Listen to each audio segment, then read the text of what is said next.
Buenas tardes, hermanos de la Iglesia Jico, les mando muchos saludos, les extrañamos. Y bueno, vamos a prepararnos para tener la enseñanza en esta tarde.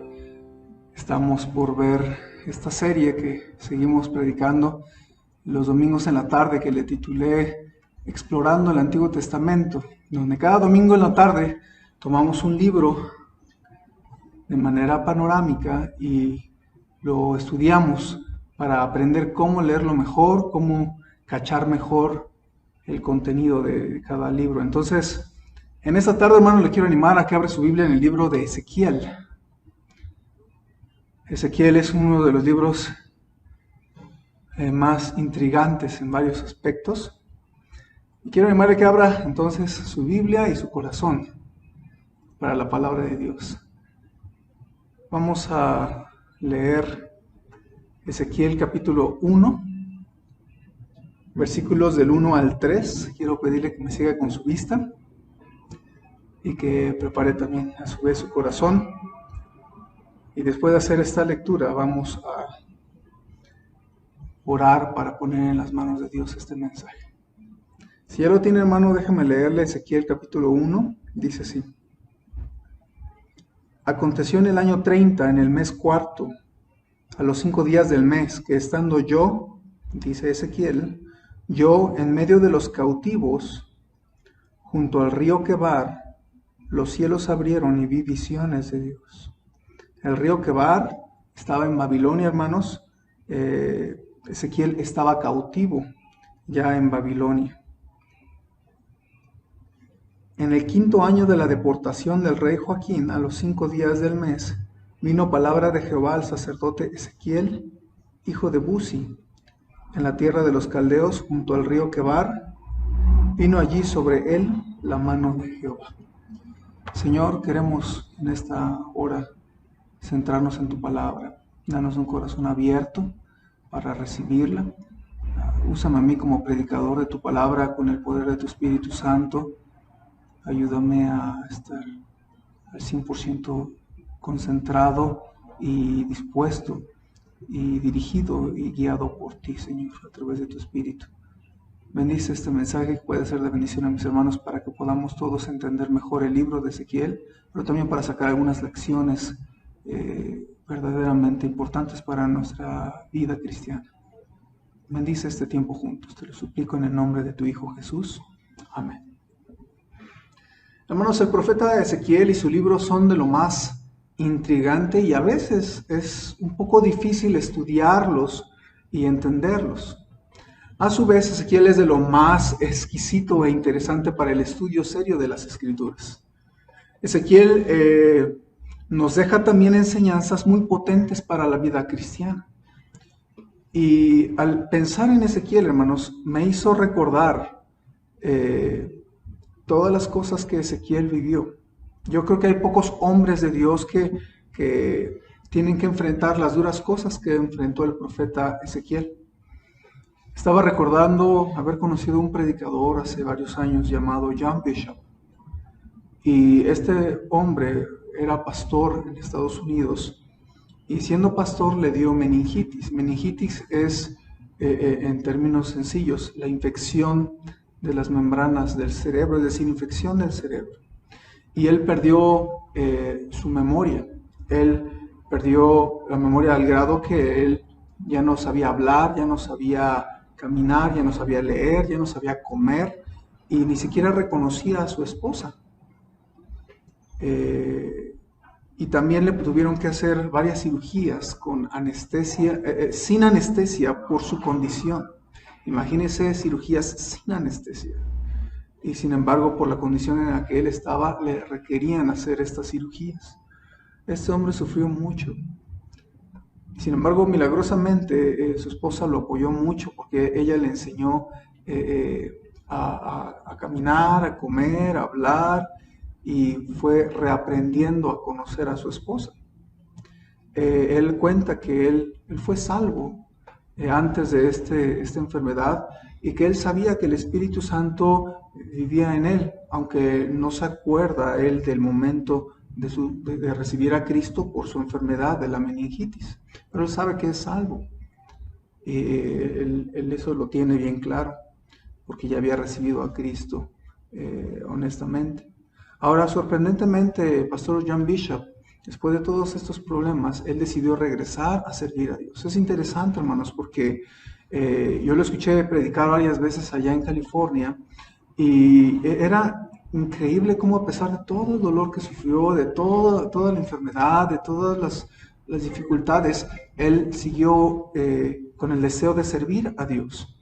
De hecho, la última vez que lo vi predicar, él tuvo que ser ayudado por alguien para subir a la plataforma, y él usaba lentes negros y un bastón y una Biblia ya en idioma, le llaman en sistema braille, que es los puntitos para la gente ciega.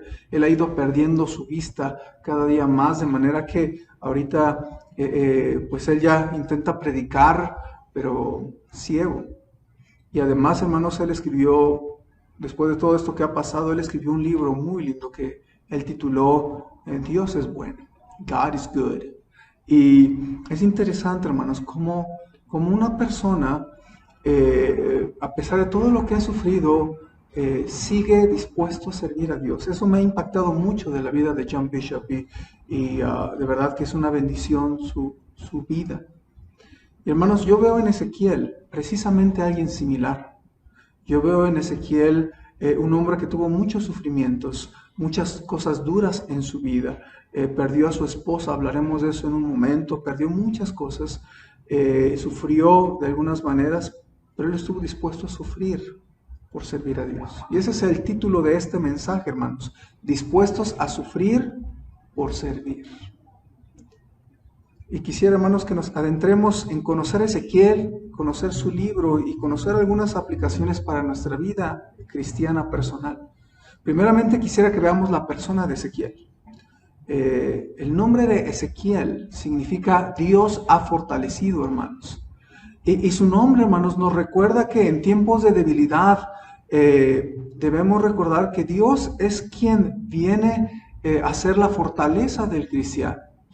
Hermanos, cada vez que usted esté en debilidad, recuerde que la fortaleza no viene de nuestra potencia, de nuestro carácter, de nuestro empuje, sino que viene de Dios. Dios ha fortalecido y Dios fortaleció a Ezequiel para pasar por tantas cosas tan difíciles y él que siguiera fiel. Hermanos, Ezequiel era un profeta, un sacerdote y posiblemente él pertenecía a la clase alta, porque en la parte que leímos nos cuenta que él fue deportado a Babilonia. Él ya estaba en Babilonia cuando escribió el libro de Ezequiel, y ustedes recuerden que la gente que fue llevada a Babilonia era de la casta real, de la descendencia real o de la clase alta. Entonces, o él era parte tal vez de la descendencia real, o tal vez más bien era de la clase alta. Ezequiel entonces fue llevado a la deportación, que fue la segunda deportación. El pueblo judío experimentó 3 deportaciones, y en la segunda fue deportado Ezequiel junto con todos los judíos con el rey Joaquín. Ahora, hermanos, en cuanto a la personalidad de Ezequiel, es interesante ver cómo era él. La Biblia nos dice que él era una persona muy especial en cuanto a su personalidad. Dios le tuvo que ayudar a ser una persona aguerrida, una persona fuerte y dura. Algunos creen que él tenía un semblante duro, era una persona fuerte de carácter, como decimos. Y esto Dios lo permitió de manera que pudiera resistir Ezequiel todas las cosas difíciles. Vea Ezequiel 3:8. Y en Ezequiel 3:8 nos habla un poco de que Ezequiel era un hombre fuerte y duro. Vean, hermanos, dice: he aquí yo he hecho tu rostro fuerte contra los rostros de ellos, y tu frente fuerte contra sus frentes, como diamante, más fuerte que pedernal he hecho tu frente. No los temas ni tengas miedo delante de ellos, porque son casa rebelde. Entonces algunos piensan que hasta su semblante, su manera de ser era fiera, era dura, dice la Biblia, fuerte. Así que Yo creo que Dios le permitió tener esa personalidad porque Ezequiel debía de obedecer a Dios en su llamado a predicar, no importando que el pueblo no fuera a escuchar. Y de hecho, precisamente por eso es que Dios lo ayudó a ser firme, duro, con el fin de que pues incluso el pueblo no correspondiendo ni escuchando, él pudiera ser fiel. Vean Ezequiel 2:4, que es un capítulo anterior, y Dios le dice a Ezequiel que él debe de ir a predicar, pero que el pueblo no lo va a escuchar, que el pueblo va a ser rebelde y que él debe de permanecer firme y fuerte contra el pueblo de Israel y con una predicación muy filosa. Vean, Ezequiel 2:4 dice: yo pues te envío a hijos de duro rostro y de empedernido corazón, y les dirás: así ha dicho Jehová el Señor, ¿acaso ellos escuchen? Pero si no escucharen, porque son una casa rebelde, siempre conocerán que hubo profeta entre ellos. Y tú, hijo de hombre, no les temas ni tengas miedo de sus palabras, aunque te hallas entre zarzas y espinos y moras con escorpiones, no tengas miedo de sus palabras, ni temas delante de ellos, porque son casa rebelde. Hermanos, es muy interesante que Ezequiel era recio, era fuerte. Y esto nos deja una enseñanza interesante, hermanos.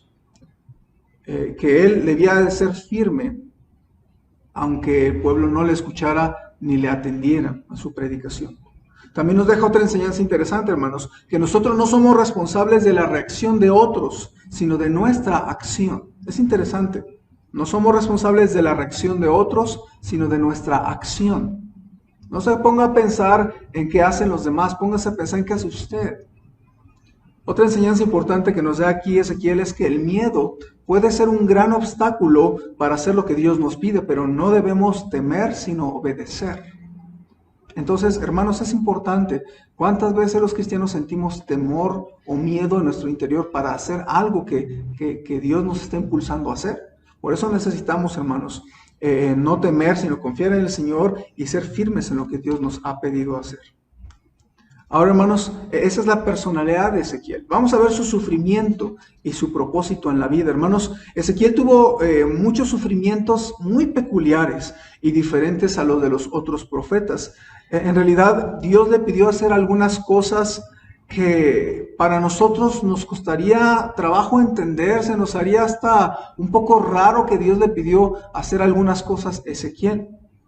Pero, hermanos, Ezequiel sufrió muchas de estas cosas porque además de que él era profeta, Dios lo diseñó para que él fuera señal a Israel. Es decir, Ezequiel no solamente se paraba y predicaba, sino que él ejemplificaba con su vida los mensajes que le daba a Israel. Por eso la Biblia dice que Ezequiel era señal a los judíos, a Israel. Nota, hermanos, escuchen nada más algunos versículos del libro de Ezequiel que nos hablan de esto. Ezequiel 12:6 dice: delante de sus ojos los llevarás sobre tus hombros. De noche los sacarás, cubrirás tu rostro y no mirarás la tierra, porque por señal te he dado a la casa de Israel. Otro versículo en Ezequiel 12:11 dice: diles, yo soy vuestra señal. Como yo hice, así se hará con vosotros. Partiréis al destierro en cautividad. También Ezequiel 24:24 dice algo parecido. Ezequiel, pues, os será por señal. Según todas las cosas que él hizo, haréis. Cuando esto ocurra, entonces sabréis que yo soy Jehová el Señor. Y en el versículo 27, también de Ezequiel 24, también dice: en aquel día se abrirá tu boca para hablar con el fugitivo y hablarás y no estarás más mudo y les serás por señal y sabrán que yo soy Jehová. Hermanos, Ezequiel entonces no solamente entregaba un mensaje, sino que con su vida era él el mensaje, era señal a los judíos. Por eso él sufrió mucho, porque él estaba mostrando con su vida que Israel iba a sufrir. Y es interesante, hermanos, porque Ezequiel también nos deja la enseñanza que nuestra vida no solamente debe de ser de predicar de Cristo, hablar de Cristo, sino que nuestra vida muestre lo que Cristo hace verdaderamente. ¿De qué sirve hablar que Cristo transforma vidas si nuestra vida no está transformada? La gente necesita ver cómo los cristianos somos el ejemplo o la señal que Dios usa para mostrarle a la gente que el evangelio sí funciona y que Cristo sigue transformando vidas porque ve una vida transformada en nosotros. Ahora, hermanos, ¿qué cosas tuvo que sufrir para ejemplificar sus mensajes a los judíos? Hay al menos aquí 5 maneras muy explícitas que Ezequiel tuvo que experimentar, y con esto él mostraba al pueblo de Israel su mensaje. Primera manera, como ya decíamos, Ezequiel fue llevado cautivo a Babilonia contra su voluntad. Lo veíamos en Ezequiel 1. Entonces, él fue llevado como cautivo, pero le estaba diciendo al pueblo que remanente ahí en Jerusalén, ustedes también van a ser llevados cautivos. También Dios le pidió raparse su cabeza y su barba, hermanos, y dividir su cabello en 4 partes. Quemar una parte en el fuego, luego cortar a espada otra parte, luego otra parte aventarla al viento y la otra cuarta parte amarrarla con unos mechones, digamos, amarrarla a su vestimenta.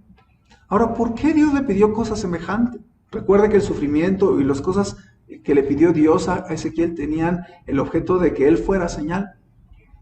Y esto que Dios le pidió era para ejemplificar los diferentes destinos que el pueblo de judío enfrentaría. Por ejemplo, algunos morirían por fuego, otros morirían por espada, otros serían llevados, así como el viento se lleva el cabello, ellos serían llevados a Babilonia como cautivos, como en el caso de Ezequiel. Y habría una cuarta parte donde algunos serían parte del remanente que quedaría en Jerusalén y que se conservarían cerca de Dios. Ahora, también Dios le pidió a Ezequiel dormir de una manera muy rara. Dios le pidió que durmiera 390 días sobre su lado izquierdo y luego otros 40 días más sobre su lado derecho. Y usted puede decir, bueno, ¿y esto? ¿Por qué Dios le pidió a Ezequiel hacer esto? Pero otra vez era para ejemplificar los años de pecado de Israel y de Judá. También Dios le pidió a Ezequiel comer raciones muy pequeñas de comida. Él tenía que comer muy poquito al día. Tenía que pesar sus alimentos y cocinarlos sobre excremento de animales. Y usted dice, bueno, ¿por qué Dios le pidió esto? De hecho, originalmente Dios le pidió que cocinara sus alimentos sobre excremento humano.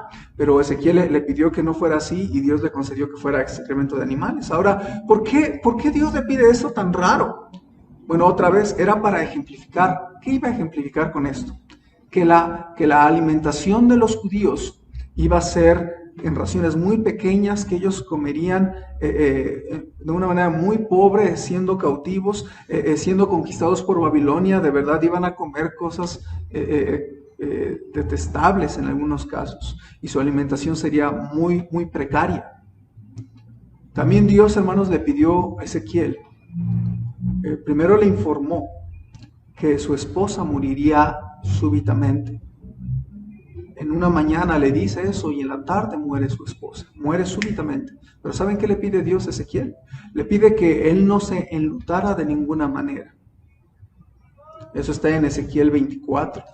Y hermanos, es interesante esto porque en ninguno de los casos, en ningún profeta, Dios jamás le quita a su esposa.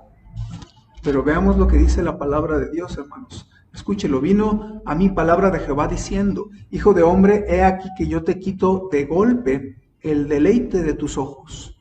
Se refiere a su esposa. No endeches, ni llores, ni corran tus lágrimas. Reprime el suspirar, no hagas luto de mortuorios. Ata tu turbante sobre ti y pon tus zapatos en tus pies y no te cubras con rebozo, ni comas pan de enlutados. Hablé al pueblo por la mañana y a la tarde murió mi mujer. Y a la mañana hice como me fue mandado. Y me dijo el pueblo, ¿no nos enseñarás qué significan para nosotros estas cosas que haces?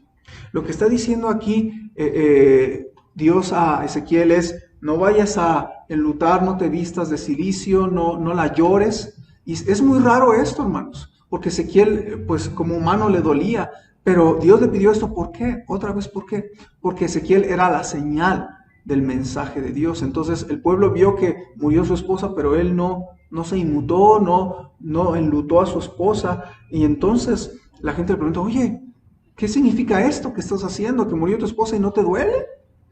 Y entonces Ezequiel les dice que estaba ejemplificando cómo los israelitas, cuando Babilonia los conquistara, ellos perderían a muchos familiares y a muchos amados, pero por la conquista babilónica ellos no podrían enlutar su pérdida, no podrían velar a sus amados y pareciera que no les importaba, pero era por la conquista babilónica. Hermanos, Ezequiel nos enseña que necesitamos estar dispuestos a sufrir voluntariamente por el Señor.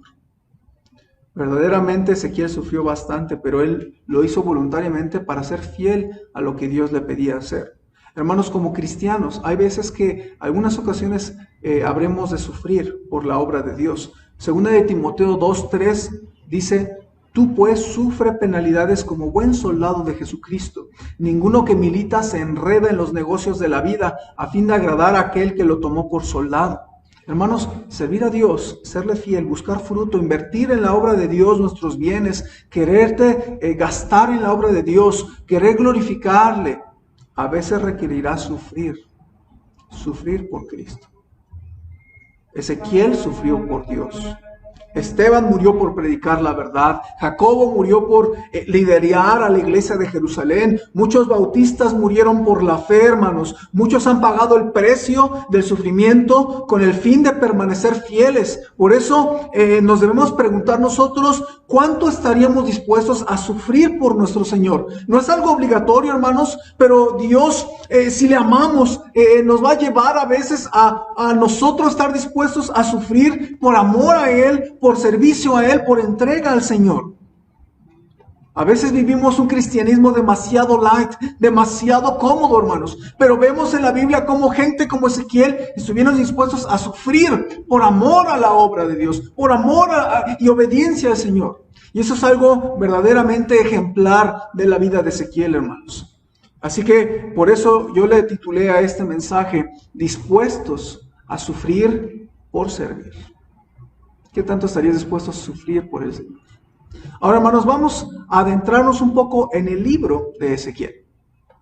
Porque ya hablamos de quién era Ezequiel, un poco de su vida, todo lo que sufrió, pero ahora vamos a ver el libro de Ezequiel como tal. El libro de Ezequiel, hermanos, está escrito en un estilo autobiográfico. Por eso leíamos en Ezequiel 1 que Ezequiel usa el pronombre yo. Estaba yo junto al río de Quebar. Entonces está escrito en un estilo autobiográfico. Lo escribe durante su estancia como cautivo en Babilonia. Y Ezequiel dirige sus visiones, sus profecías y sus exhortaciones, principalmente a los judíos, hermanos. Primero, él habla a los judíos exiliados en Babilonia, donde él estaba. Pero también luego él manda correspondencia, manda cartas a los judíos que aún estaban en el territorio judío para decirles que ellos también habrían de ser llevados cautivos. Entonces, él escribe principalmente a los judíos, aunque también incluye a algunas naciones. Ahora, ¿cuál es el tema del libro, hermanos? Son profecías para Israel y para las naciones.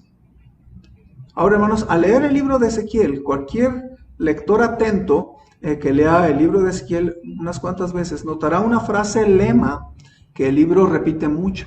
¿Cuál es esa frase, hermanos? Para que cuando usted lea el libro la siguiente vez, usted pueda cacharla o subrayarla. La frase es esta, hermanos: y sabrán que yo soy Jehová. O también, en otra forma, también lo dice: y sabréis que yo soy Jehová. Hermanos, esta frase aparece aproximadamente 70 veces en los 48 capítulos de Ezequiel. Entonces, casi lo hace 2 veces por capítulo. De manera, hermanos, que este libro busca hacerle entender a los israelitas que el verdadero Dios es Jehová, pues ellos ya tenían a muchos otros dioses falsos, objetos de su amor y de su adoración. Entonces, lo que Dios quería hacer es que a través de todas las cosas que sucedieran, Él les decía: para que sepan que yo soy el verdadero Dios, para que entiendan que yo soy el Dios digno de su alabanza, que soy el verdadero Dios. Hermanos, Dios quería que su pueblo rebelde reconociera lo que en los Salmos se nos dice. Salmos 100, versículo 3 dice: reconoced que Jehová es Dios. Él nos hizo y no nosotros a nosotros mismos. Pueblo suyo somos y ovejas de su prado. Y hermanos, a veces las pruebas que Dios nos permite en nuestra vida nos llevan al punto de vernos obligados a reconocer que Jehová es Dios, que somos su pueblo, que somos hechura suya, que somos ovejas de Él y que nosotros no estamos al mando, que nosotros no somos la persona más importante sobre esta tierra. A veces nos sentimos la última coca del desierto, ¿verdad? Y hermanos, honestamente, A veces las cosas que nos pasan, tanto creyentes como gente que no ha recibido a Cristo, las cosas que nos ocurren a veces son para que sepamos que Jehová es Dios, para que entendamos que Dios nos hizo y no nosotros a nosotros mismos, y que sepamos que somos simplemente hechura suya y que somos puestos para glorificar a Dios, nuestro Creador, para honrar a Cristo y darle gloria al Señor y no vivir para nosotros mismos. Por eso es importante el tema del libro, para que sepáis, para que sepan y sabréis que yo soy Jehová. Hermanos, el libro lo podemos dividir en 3 partes. De hecho, usted va a ver ahí una pequeña tablita que hice para que usted pueda entender rápido. La próxima vez que vea el libro, lo lea, usted recuerde que hay 3 partes del libro de Ezequiel. La primera parte son capítulos del 1 al 24. Se habla de la caída de Judá.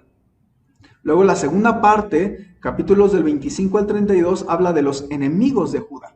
Y luego la tercera parte, del capítulo 33 hasta el 48, se nos habla del futuro de Judá. Entonces, fíjense cómo está establecido el libro de Ezequiel. La caída de Judá, los enemigos de Judá y el futuro de Judá. Cuando habla de la caída, hermanos, habla de profecías contra los exiliados judíos en Babilonia y también contra los judíos que estaban todavía en tierra de Jerusalén. Luego, cuando se habla de los enemigos de Judá, son profecías contra algunas naciones gentiles como Amón, Moab, Edom, Tiro, Sidón y Egipto.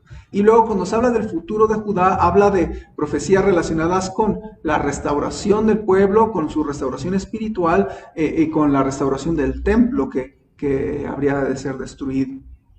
Entonces, acuérdese de esas 3 partes, hermano. Espero que pueda ser de bendición esta tablita para que usted tenga en mente a la hora de leer el libro de Ezequiel. Ahora, hermanos, hablemos del contenido y también algunas lecciones en nuestra Biblia en esta tarde. En cuanto al contenido, hermanos, las visiones de Ezequiel son difíciles de entender y a veces son difíciles de interpretar también. Muchas veces cuesta trabajo imaginar lo que Ezequiel dijo o plasmó, pero déjeme darle algunas ayudas. En primer lugar, debemos de interpretar literalmente la Biblia lo más que podamos, considerando el contexto histórico y considerando el lenguaje figurado que se usa al escribir. Nunca debemos de interpretar nosotros alegóricamente la Biblia, hermanos, pues el significado de la Biblia, cuando se usa alegóricamente, se cambia, y quien le pone el significado es el lector, no la Biblia misma. Así que hay que interpretar literalmente la Biblia para que el significado de la Biblia fluya. Ok, déjenme poner un ejemplo de interpretación alegórica. La Biblia dice que David tomó 5 piedras de río, las puso en su zurrón y con esas derrotó a Goliat. Nada más necesitó una, pero tomó 5 piedras de río. Ahora, la pregunta es, ¿qué son esas 5 piedras de río? Bueno, literalmente son 5 piedras de río. Pero si hay algún predicador que se levanta y dice, no, miren, hoy vamos a ver las 5 piedras de David para derrotar a nuestro Goliat. Vamos a ver el amor y la esperanza y la fe y la persistencia y la palabra de Dios. Puede sonar muy bonito, pero las 5 piedras de David son literalmente 5 piedras. No son conceptos, no son enseñanzas, ¿ok? Y hermanos, explico esto porque hay lamentablemente muchos famosos teólogos y reconocidos predicadores que alegorizan la Biblia de muchas maneras increíbles. Y hermanos, no es correcto alegorizar la Biblia, aunque lo haga gente de mucho renombre y de mucho conocimiento. Un ejemplo triste es Agustín de Hipona. Es muy reconocido, se basa la Iglesia Católica reconoce mucho a este teólogo, pero él alegorizó muchas partes de la Biblia de manera horrible. Es incorrecto alegorizar la Biblia porque él le ponía un significado que no estaba en la Biblia y que él era el autor de esa interpretación, y es incorrecto, hermanos. La Biblia debe interpretarse por sí misma y se debe hacer literalmente, históricamente, contextualmente, gramaticalmente. Ahora hablemos un poquito entonces del libro de Ezequiel. Tratemos de usar esto. Hay veces que la Biblia misma dice que el significado no debe de ser literal, sino simbólico, pero solamente se debe de usar cuando la Biblia misma dice que algo no debe de tomarse literalmente. De ahí en fuera, todo debemos de tomarlo literal, lo más literal que podamos. Entonces, cuando Dios dice, estos candelabros, en el libro de Apocalipsis, estos candelabros y estas 7 estrellas, no son literalmente candelabros y estrellas. Entonces la pregunta es, bueno, entonces, ¿qué son? Bueno, no hay que inventarle. La misma Biblia dice que son 7 iglesias y 7 mensajeros. ¿Está conmigo? Entonces, en el libro de Daniel también hay muchas visiones que son simbólicas, pero usted no tiene que inventarle nada a la Biblia. El mismo libro de Daniel explica cuál es el simbolismo de esas visiones. Entonces, hermanos, la manera de interpretar la Biblia es literal, histórico, gramatical, y a menos que la Biblia diga que se debe usar un simbolismo especial. ¿Okay? Ahora, hermanos, veamos la visión de capítulo 1. No vamos a ver todo el libro, obviamente son 48 capítulos, pero vamos a ver brevemente algunas lecciones. Capítulo 1, hermanos. Versículo 5 al versículo 10 nos habla de una visión de algunos seres vivientes. Dice la Biblia, y en medio de ella la figura de 4 seres vivientes, y esta era su apariencia, había en ellos semejanza de hombre. Cada uno tenía 4 caras y 4 alas. Y los pies de ellos eran derechos, y la planta de sus pies como planta de pie de becerro, y centellaban a manera de bronce muy bruñido. Debajo de sus alas, a sus 4 lados, tenían manos de hombre, y sus caras y sus alas por los 4 lados. Con las alas se juntaban el uno al otro. No se volvían cuando andaban, sino que cada uno caminaba derecho hacia adelante. Y el aspecto de sus caras era cara de hombre y cara de león, al lado derecho de los 4, y cara de buey, y a la izquierda en los 4, asimismo había en los 4 cara de águila. Hermanos, nos parecen criaturas extrañas que nunca hemos visto. Y es porque se trata de criaturas celestiales, no criaturas terrenales, hermanos. Ahora, estas criaturas, tal vez las primeras veces que leí Ezequiel, yo decía, ¿qué son? Bueno, hermanos, son criaturas celestiales porque el mismo libro de Ezequiel nos lo dice. Ezequiel después comprende que estas criaturas de Ezequiel 1 son las mismas criaturas que aparecen en Ezequiel 10, y se trata de querubines. Querubines son una categoría especial de ángeles. Hay ángeles mensajeros, hay arcángeles, aunque se menciona solamente uno como tal en la Biblia. También se les menciona a los serafines en Isaías 6, y se menciona a los querubines. Entonces, hermanos, en Ezequiel 10, la Biblia dice en el versículo 15, y se levantaron los querubines. Este es el ser viviente que vi en el río Quebar. Y también en el versículo 20 dice, estos eran los mismos seres vivientes que vi debajo del Dios de Israel junto al río Quebar, y conocí que eran querubines. Entonces, cuando usted lee el capítulo 1, no se espante. Simplemente está hablando de seres celestiales que cubrían la gloria de Dios, los famosos querubines. ¿Ok? Entonces, puede intentar imaginarlos, y como usted sabe, hermanos, nosotros intentamos imaginar lo mejor que podamos, aunque ningún ser humano ha visto a un querubín, excepto los escritores bíblicos, y ellos intentaron describirlos de la mejor manera que pudieron hacerlo. Entonces, su descripción puede ser lo más acercada, aunque cuando llegamos al cielo vamos a ver exactamente de qué se trata cuando se habla de un querubín. Pero como bautistas fundamentales independientes debemos siempre de buscar la interpretación literal, siempre lo hemos defendido y siempre lo habremos de hacer para que la Biblia dé su significado por sí mismo. Ahora, hermanos, entonces vamos ahora a otra lección. Ezequiel 3 nos habla de la labor de un atalaya. Ezequiel capítulo 3, versículo 17. Dios le dice a Ezequiel, fíjense, hijo de hombre, yo te he puesto por atalaya a la casa de Israel. Oirás pues tú la palabra de mi boca y los amonestarás de mi parte. Cuando yo dijera al impío, de cierto morirás, y tú no le amonestares ni le hablares, para que el impío sea apercibido de su mal camino, a fin de que viva, el impío morirá por su maldad, pero su sangre demandaré de tu mano. Pero si tú amonestares al impío y él no se convirtiere de su impiedad y de su mal camino, él morirá por su maldad, pero tú habrás librado tu alma. Si el justo se apartare de su justicia e hiciere maldad, y pusiere yo tropiezo delante de él morirá, porque tú no le amonestaste, en su pecado morirá. y sus justicias que había hecho no le vendrán en memoria, pero su sangre demandaré de tu mano. Hermanos, había algo que era un atalaya. El atalaya, hermanos, era el vigilante encargado de velar en la frontera de una ciudad para alertar de cualquier peligro o enemigo que se acercara. Usualmente el lugar de trabajo del atalaya, hermanos, era una torre vigía que estaba en el muro de la ciudad y estaban viendo hacia afuera de la ciudad, especialmente de noche, para ver cualquier indicio de algún enemigo acercándose o alguna sospecha de ataque. Y entonces, hermanos, eso era una atalaya. Pero lo que está diciendo aquí Dios a Ezequiel es que espiritualmente hablando, Dios le dice a Ezequiel que él sería el que debía de alertar al pueblo de Israel del peligro espiritual en el que estaban por su pecado. Y esto nos da una excelente ilustración, hermanos, de lo que es un ganador de almas.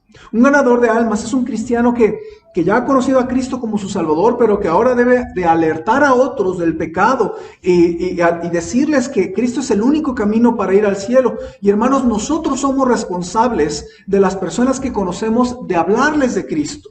Somos responsables de su destino porque nosotros podemos decirles cómo ir al cielo y Dios demandará su sangre de nuestra mano. Pero si les predicamos, hermanos, no somos responsables de la decisión que ellos tomen. Obviamente nos encantaría que ellos reciban a Cristo, debemos compartirles, debemos orar por ellos, pero hermanos, no somos responsables si les predicamos y ellos no reciben a Cristo. No somos responsables y somos libres de la sangre o de sus vidas o de lo que les pasa. Así que el libro de Ezequiel nos anima a ser fieles atalayas, que prediquemos de Cristo, que prediquemos del pecado y que podamos enseñarle a la gente el peligro latente de no recibir al Señor Jesucristo. Así que la labor de la atalaya es algo que Ezequiel tuvo que hacer y que como ganadores de almas, todo cristiano debe de ser un ganador de almas, porque la gran comisión fue dada a todo cristiano. ¿Okay? Ahora, vamos a otro capítulo, capítulo 11, por favor, hermanos. En el capítulo 11 se ve, hermanos, algo que usted debe entender. Usted se va a percatar que en el capítulo 11, la gloria de Dios abandona el templo judío. Ezequiel 11. Y hermanos, cuando usted lea estos capítulos del 8 al 11, usted se va a dar cuenta que el libro de Ezequiel narra cómo la gloria de Dios se elevaría de sobre el templo y se apartaría del templo. Fíjense, Ezequiel 11:23. Dice la Biblia así: y la gloria de Jehová se elevó de en medio de la ciudad y se puso sobre el monte que está al oriente de la ciudad. Primero, la Biblia narra, hermanos, cómo se levanta la gloria de Dios del templo, y luego cuando se levanta de la ciudad, y luego cuando se va al monte de los olivos. Hermanos, los expertos le llaman a la gloria de Dios, aquí a esta gloria, se le llama la Shekinah, la gloria Shekinah. Y esta palabra se refiere a la gloria de Dios que reposaba sobre el templo. Pero Ezequiel muestra cómo la gloria de Dios deja el templo, deja la ciudad y se va al monte de los olivos. Ahora, ¿por qué se apartó la gloria de Dios del templo, hermanos? Bueno, usted sabe que el pueblo de Israel estaba en idolatría al punto que Dios retira su mano. Y entonces viene Babilonia, destruye el templo, pero antes de que destruyeran al templo, Dios aparta su gloria del templo. Hay varias cosas que Dios le enseña a Ezequiel. Son 4 razones por las que Dios quita su gloria del templo. Porque los ídolos que vio Ezequiel estaban en el templo, en el patio del templo. Imagínense, ya había ídolos no solamente en todo Israel, sino dentro del templo, en el patio del templo, había una estatua, posiblemente era la estatua de Acera, que era la diosa, esposa del dios Baal. Luego Dios le lleva a Ezequiel a las habitaciones sacerdotales del templo, y Ezequiel ve a 70 ancianos adorando a ídolos. Luego Dios le lleva a Ezequiel a la puerta del templo, y Ezequiel ve a mujeres endechando y llorando por el dios Tamuz, que era el dios babilónico de la agricultura. Y luego Dios lleva a Ezequiel a la puerta, entre la puerta y el altar de bronce, donde se supone que se hacía el sacrificio, y ve a gente adorando al sol. Entonces, la idolatría no solamente ya había llegado a la ciudad, a todo el país, como vemos en la monarquía hebrea, vemos cómo la idolatría entra a las familias, pero vemos ahora aquí que Dios le muestra a Ezequiel que la idolatría estaba dentro del templo, de manera que Dios Dice, yo no tengo nada que estar haciendo aquí en este templo. Y Dios abandona el templo judío. Hermanos, entonces, nosotros podemos tomar como lección que debemos cuidarnos de que la bendición y la gloria de Dios nos aparten de nosotros. Dios podría apartar su gloria, su bendición de una vida, de una familia, de una iglesia o de un país. El día de hoy la nación de Israel podría intentar reconstruir el templo, pero lo importante es la gloria de Dios ya se retiró del templo judío.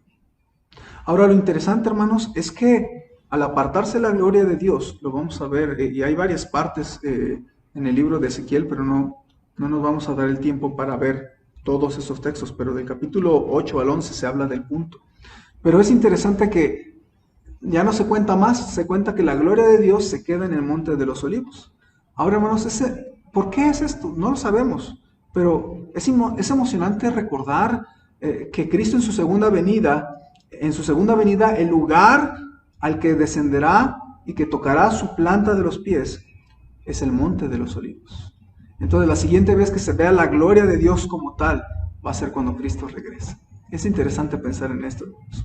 Vamos al capítulo 37 ahora, hermanos. Capítulo 37 del libro de Ezequiel. Se nos habla de una visión muy intrigante que la primera vez que usted la lea, si es que no ha leído el libro de Ezequiel, le va a traer muchas preguntas. Pero hermanos, el capítulo 37 de Ezequiel nos habla de cómo Ezequiel ve un valle de huesos secos.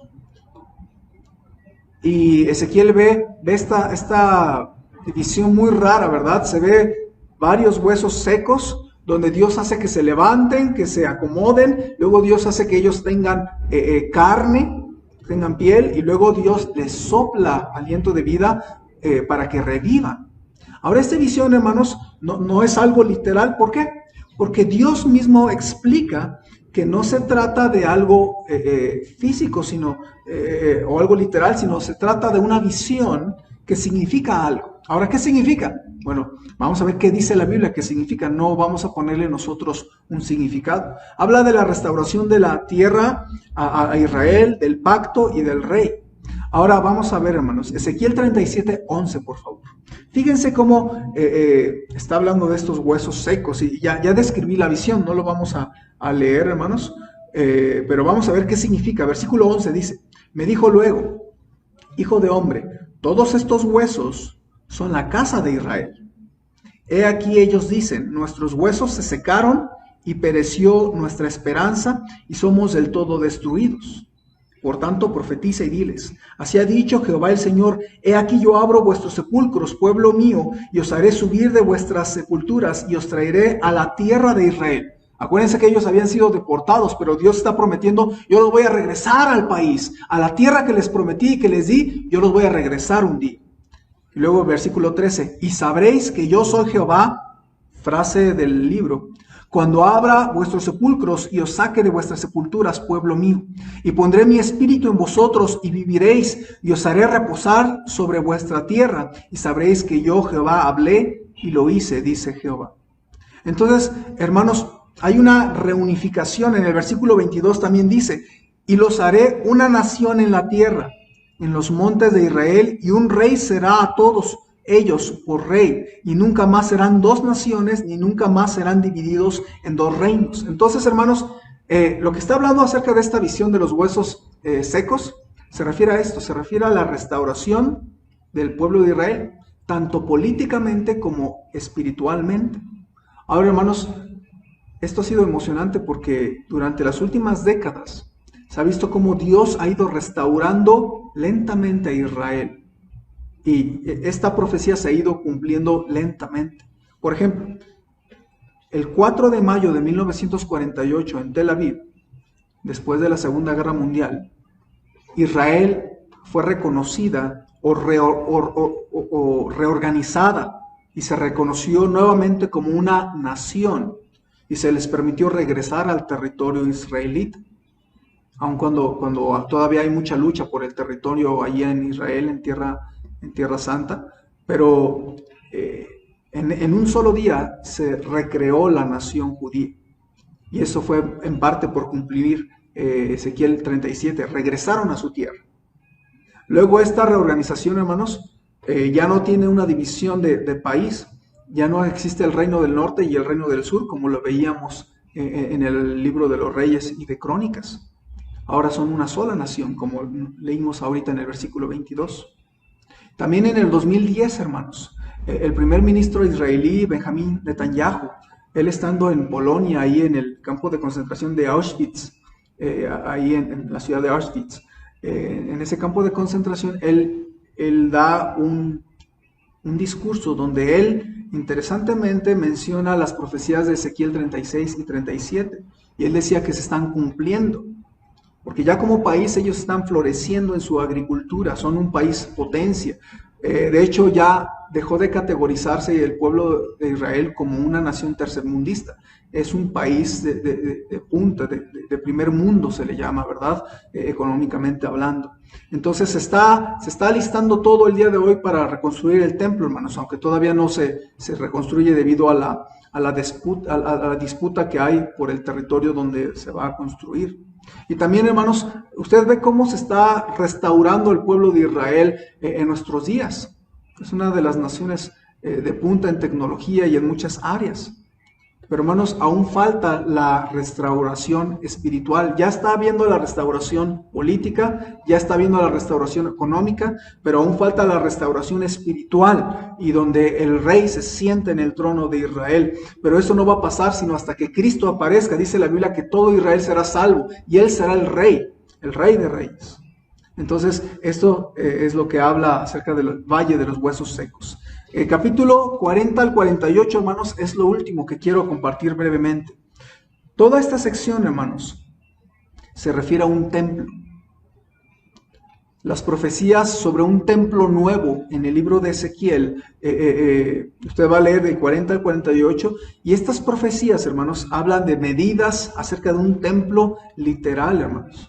Ahora, estas profecías deben de interpretarse literalmente, hermanos, de manera que creemos que va a haber un templo literal con esas medidas reales, aunque nunca ha existido tal templo, ¿verdad? Algunas personas dicen, no, pues es que se trató del templo de Zorobabel, que se reconstruyó, pero que pues fueron desobedientes en no hacerlo a las medidas que dijo Ezequiel. Pero no es así, hermanos. El templo de Zorobabel fue meramente una repetición, o un intento de repetir el templo de Salomón.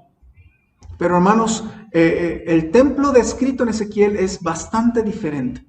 Hay diferente modelo, diferentes medidas, y ningún templo en el pasado, hermanos, que ha existido tiene esas dimensiones y ese diseño. Ni el tabernáculo de Moisés, ni el templo de Salomón, ni el templo de Zorobabel, ni el templo de Herodes que vemos en el Nuevo Testamento.